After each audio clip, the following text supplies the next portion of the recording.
Assalamualaikum warahmatullahi wabarakatuh. Selamat siang saudara.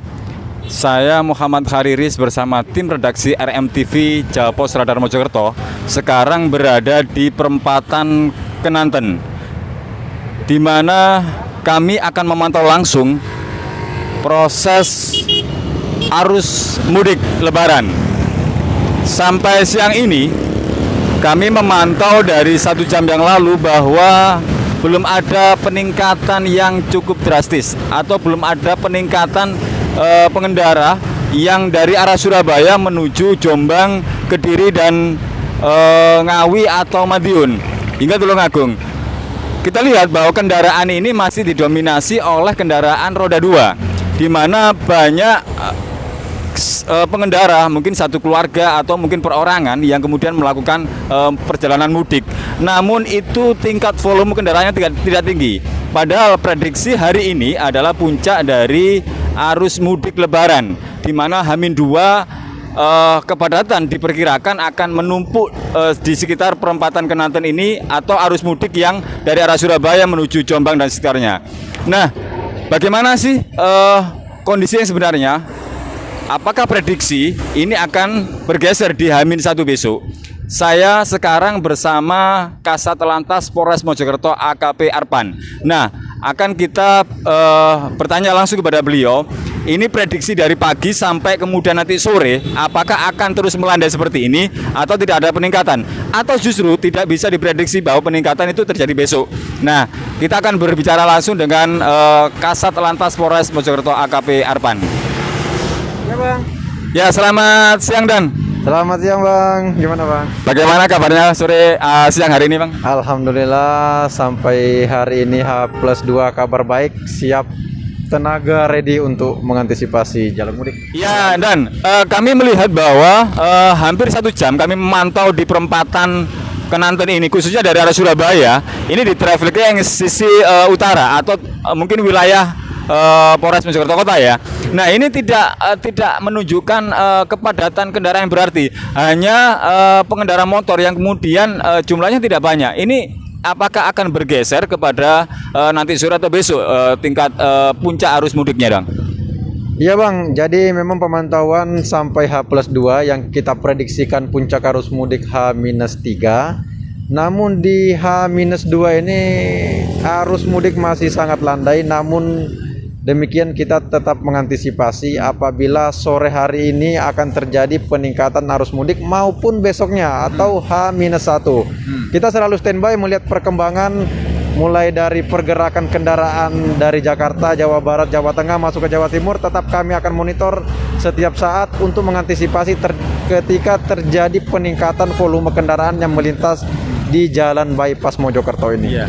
Bang, kalau melihat mungkin per menit angka kendaraan yang khususnya dari arah Surabaya menuju ke arah barat, Jombang, Kediri, kemudian Nganjuk, Kertosono dan Madiun, ini diperkirakan sampai berapa sih Bang volumenya per menit Bang?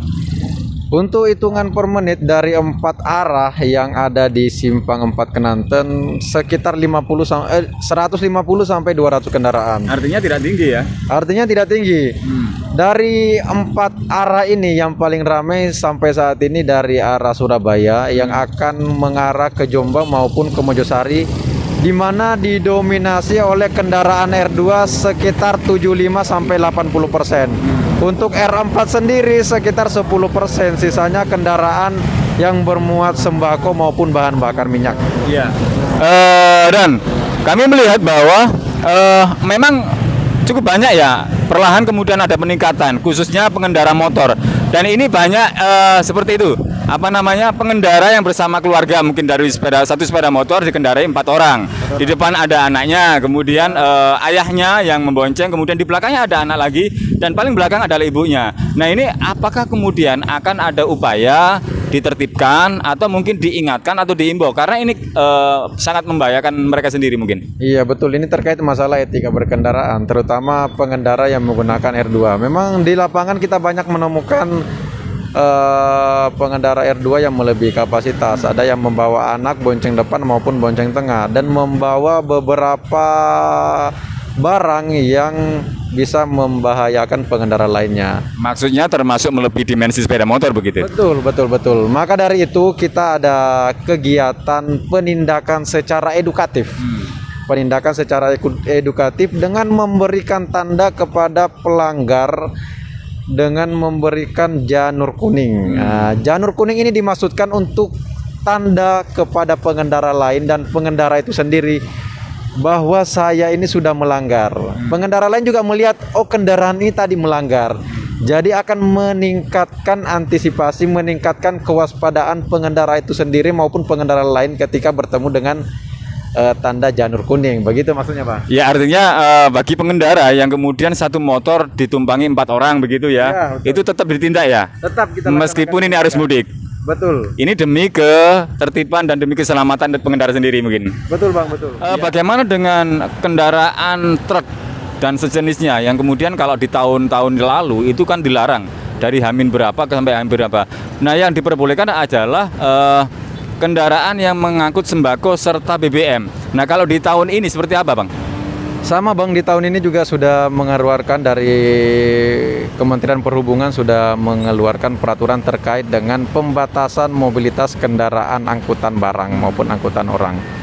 Jadi di tahun ini mulai dari tanggal 28 kemarin H-3 Lebaran sudah tidak diperbolehkan bagi kendaraan besar yang memuat di luar bahan bakar minyak dan sembako, terutama sumbu 3 ke atas. Artinya kalau misalkan itu kedapatan tetap beroperasi akan ditindak ya sama petugas? Betul, ketika kita mendapatkan di lapangan ada kendaraan yang beroperasi di luar yang ditentukan, kita akan laksanakan penindakan dari Satlantas Polres Mojokerto. Ya, dan terakhir, prediksi bahwa pagi sampai siang ini ternyata bukan puncak dari arus mudik. Nah, apakah kemudian akan terjadi di sore hari nanti, malam, atau mungkin besok di H-1? Iya, yang prediksi awal mulai dari H-3 sudah terjadi kepadatan, namun sampai siang hari ini H-2 Lebaran masih aman, terkendali lancar juga, ke arus lalu lintas juga masih lancar. Namun demikian kita akan mengantisipasi ketika terjadi lonjakan di sore hari ini maupun terjadi lonjakan H+1 atau besoknya, karena kita sulit untuk memprediksikan pergerakan masyarakat yang akan melaksanakan mudik. Namun kita juga akan memonitor pergerakan kendaraan dari Jakarta, Jawa Barat, Jawa Tengah yang akan memasuki Jawa Timur. Ya, terima kasih dan selamat menjalankan tugas kembali. Semoga tetap sehat dan semangat meskipun ini masih dalam kondisi puasa. Iya, sama-sama dan demikian wawancara saya bersama Kasat Lantas Polres Mojokerto AKP Arpan, bahwa memang kita lihat sendiri arus mudik sampai sekitar pukul 13 ini masih terlihat landai, bahkan belum menunjukkan peningkatan yang berarti. Nah, pihak kepolisian memprediksi bisa saja terjadi di besok hari. Apakah kemudian terjadi penumpukan pagi besok atau justru mungkin sore hingga malam hari di malam takbiran? Namun yang pasti bahwa pihak kepolisian menghimbau kepada semua pengendara bagi yang merasa mudik bersama keluarga, mohon sekali lagi jangan berkendara 4 orang karena tentu akan mengancam keselamatan pengendara sendiri dan juga akan ditertibkan oleh pihak kepolisian. Demikian laporan kami di perempatan Kenanten, wilayah Kabupaten Mojokerto. Saya Muhammad Haris bersama tim redaksi. Selamat siang.